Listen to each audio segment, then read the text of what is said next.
اما تو ای خداوند از من دور مباش، ای مددگارم و یاری من شتاب کن. جانم را از شمشیر نجات ده و یگانه مرا از چنگ این سگ‌ها برهان.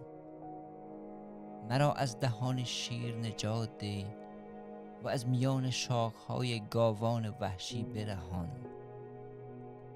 نام تو را به برادران خود اعلام کرده و در میان جماعت تو را ستایش می کنم. ای ترسندگان خداوند، او را سپاس گویید. ای فرزندان یعقوب، او را تمجید نمایید. و ای بنی اسرائیل، از وی بترسید و او را گرامی دارید.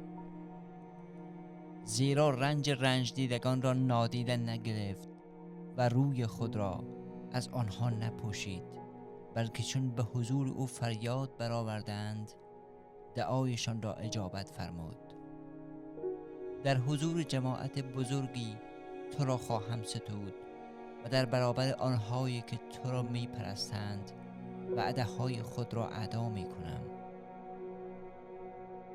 فقرا غذا خورده سیر خواهند شد و جویندگان خداوند او را ستایش خواهند کرد و شما تا به ابد زنده دل خواهید بود.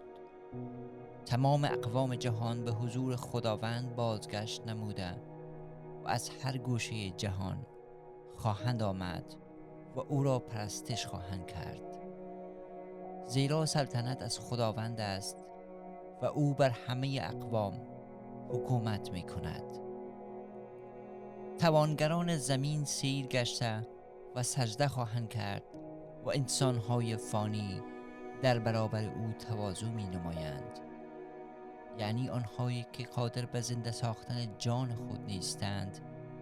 نسل آینده او را عبادت کرده و درباره خداوند به نسل‌های بعدی خبر خواهند داد. ایشان آمده و عدالت او را و قومی که متولد می شود بیان خواهد کرد که خداوند قوم برگزیده خود را نجات داده است.